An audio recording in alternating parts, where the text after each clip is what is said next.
Assalamualaikum warahmatullahi wabarakatuh. Kami dari kelompok 2, kelas D Akuntansi Syariah semester 3 akan mendiskusikan dan sharing-sharing nih kepada kalian mengenai materi kami yaitu aset. Jadi, selamat menyaksikan.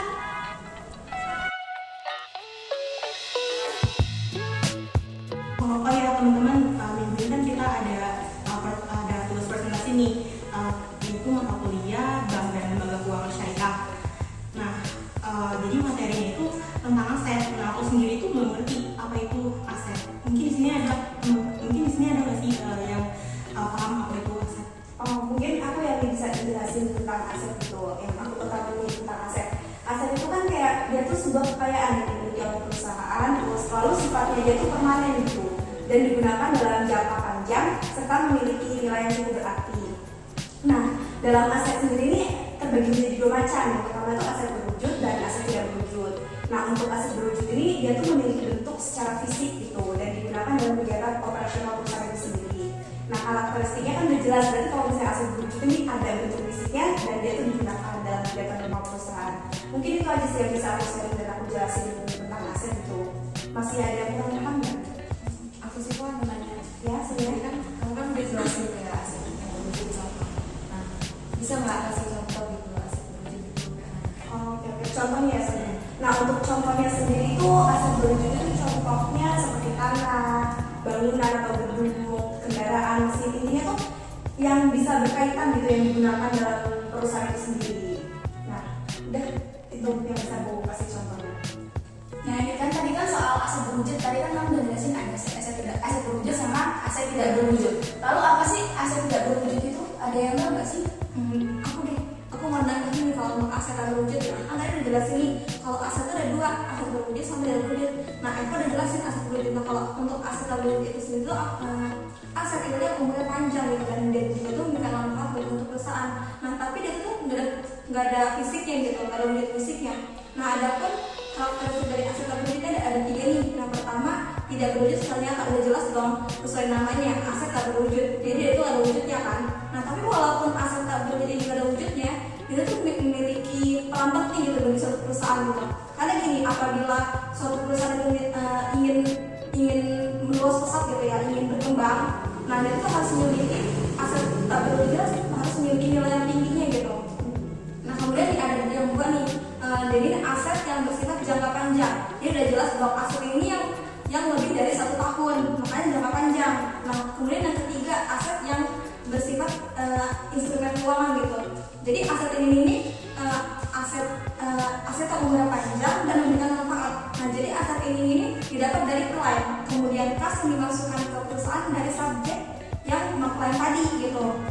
Nah, itu sih yang dapat aku jelasin tentang aset tak berwujud. Terus contoh dari aset tak berwujud itu sendiri apa sih? Kalau untuk contoh dari aset tak berwujud ini ya kan udah jelas kan, asetnya nggak ada bentuk fisiknya gitu kan. Dia juga tuh memiliki umur yang panjang, lebih dari 1 tahun. Nah, kalau yang sering kita denger nih untuk contohnya itu tuh kayak merek dagang, hak cipta, hak paten, itu sih yang sering kita denger. Lalu ada nggak sih kayak Ini kan tadi ada aset berwujud, lalu ada aset tidak berwujud. Berarti pasti ada yang namanya aset keuangan. Nah, ada yang tahu nggak sih aset keuangan itu apa?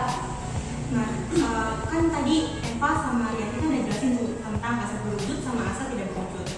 Nah, aset keuangan ini tuh masuk ke dalam aset yang tidak berwujud, di mana nilai dari aset ini tuh bergantung kepada arus kas atau uang yang akan kita terima di masa yang akan datang. Nah, karena semakin besar nilai arus kas atau uang yang akan kita terima di masa yang akan datang, maka semakin tinggi pula nilai dari aset keuangan tersebut. Nah, jadi itu sih yang aku ketahui tentang aset keuangan. Mungkin ada yang kurang jelas atau Aku dari tadi kan Angga ini bahas tentang aset keuangan. Apa sih contoh dari aset keuangan itu sendiri?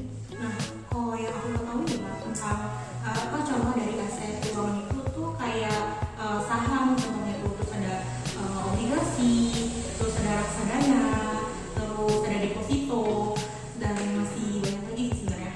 Oh, gitu ya. Nah, kan tadi itu kan udah dibahas dari aset berwujud, aset tak berwujud, dan aset keuangan. Nah, dari aset berwujud dan aset keuangan tuh ada perbedaannya nggak sih? Jelasin perbedaan dari aset keuangan masing-masing. berwujud. Nah, jadi yang pertama itu perbedaannya itu kalau aset keuangan itu nggak punya wujud, gitu, nggak punya fisik. Tapi kalau aset berwujud itu punya fisik gitu. Terus yang perbedaan yang kedua itu kalau aset keuangan itu nggak ada depresiasi, tapi kalau aset berwujud itu punya depresiasi atau pengurangan nilai gitu. Terus perbedaan yang ketiga itu ini kalau aset keuangan itu ada biaya tambahan gitu nantinya. Tapi kalau aset berwujud itu ada nilai tambahan kayak biaya pemeliharaan gitu, terus biaya untuk pemeliharaan mesin gitu. Masih ada yang kurang paham kan? Kan udah dijelasin nih mengenai perbedaan aset berwujud dan aset keuangan gitu. Itu ada nggak sih kayak hubungan antara keduanya gitu? Ada. Nah, jadi hubungan dari aset keuangan sama aset berwujud itu ini gini. Jadi hubungannya itu ada ya Pak. Jadi hubungannya itu arus kas yang didapat dari aset keuangan itu berasal dari aset berwujud. Jadi kalau misalnya semakin tinggi hasil yang diperoleh dari aset berwujud itu, jadi nantinya itu semakin tinggi juga hasil dari aset keuangan itu. Gitu ya. Terima kasih. Siswanya tadi kan menjelaskan mengenai perbedaan mengenai aset keuangan sama aset berwujud. Ada nggak sih perbedaan lain mengenai aset keuangan sama aset berwujud ini? Nah, jadi gini. Jadi aset berwujud itu aset yang bisa dinilai dengan wujudnya, yang mana manfaatnya itu bisa digunakan untuk usaha secara nyata, dan penyusutannya itu tidak bisa dinilai menggunakan metode penyusutan. Dan aset berwujud itu bisa dikatakan sebagai aset yang tidak terbatas karena digunakan secara terus-menerus. Nah, jadi pencatatan dari aset berwujud ini sendiri yaitu harga perolehan. Jadi gimana, ada yang kurang jelas nggak? Aku nih mau nanya nih, nanti udah kamu jelasin nih perbedaan dari aset berwujud sama aset keuangan. Nah, ada nggak sih yang menjadi dasarnya gitu untuk perbedaan tadi? Nah, jadi gini, aset keuangan dengan aset berwujud itu bentuk fisiknya memang berbeda. Aset berwujud itu bentuk fisiknya bisa dinilai langsung dengan uang, sedangkan aset keuangan itu tidak bisa mencerminkan nilai dari aset keuangan tersebut. Nah, tadi kan udah dijelasin nih mengenai aset keuangan sama aset berwujud itu kan pasti kayak nggak jauh-jauh gitu dari uang. Nah, lalu uang itu ada nggak sih kayak klasifikasi dari uang itu?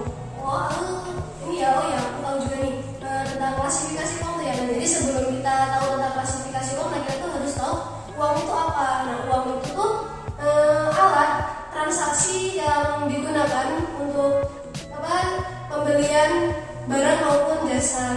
Nah, klasifikasi uang itu tuh ada 4. Nah, itu berdasarkan bahan, berdasarkan nilai, berdasarkan lembaga, sama berdasarkan kawasan. Nah, berdasarkan bahan itu terbagi menjadi 2, yaitu uang kertas sama uang logam. Nah, terus berdasarkan nilai itu tuh juga dibagi menjadi 2, yaitu berdasarkan nilai penuh dan nilai tidak bernilai penuh. Terus berdasarkan yang ketiga itu berdasarkan lembaga, itu uang kartal sama uang girang. Nah, terus yang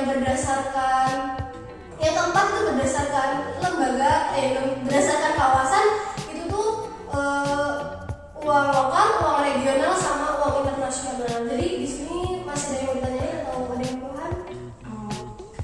Intinya ya, Wi, kan tadi kamu jelasin tuh tentang uang lembaga ya, kalau saya tentang itu ada uang kartal, uang giral, terus ada uang regional juga.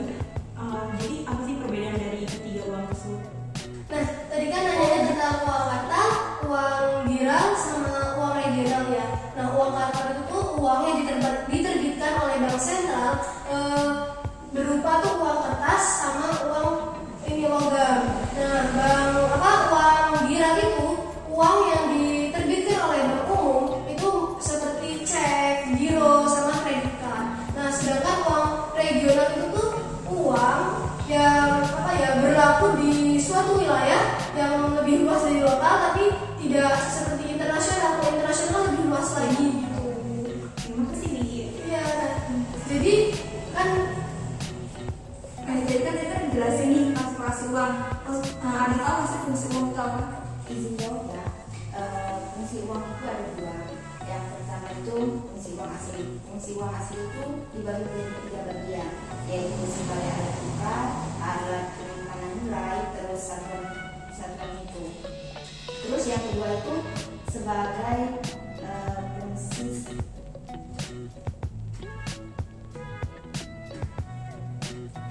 kedua yaitu fungsi uang turunan. Kedua yaitu fungsi uang turunan. Fungsi uang turunan itu sendiri dibagi menjadi 3 bagian juga.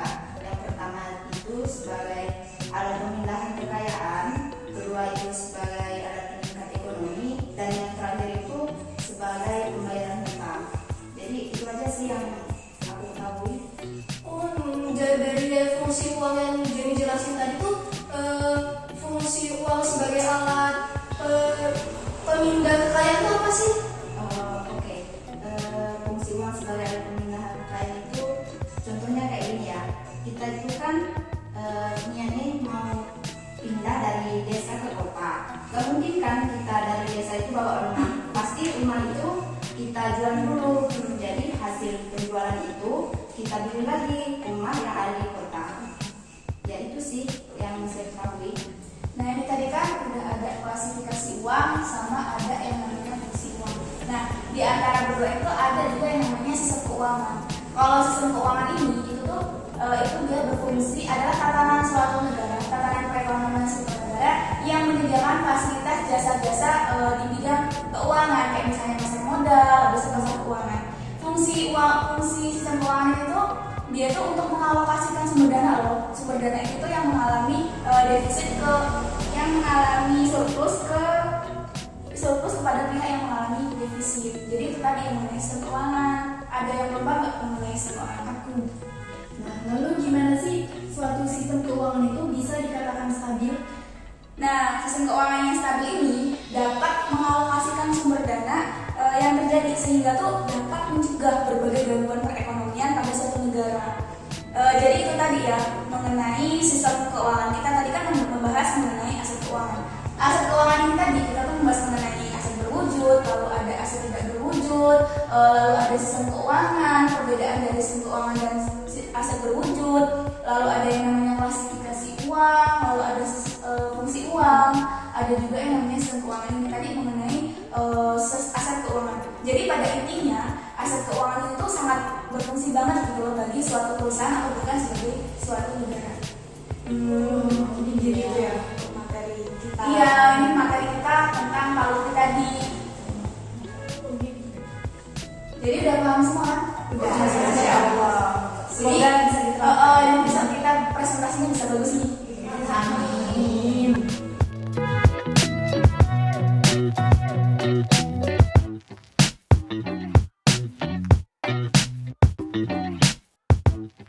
Terima kasih telah menyaksikan video kami mengenai sharing-sharing materi aset. Kami akhiri. Wassalamualaikum.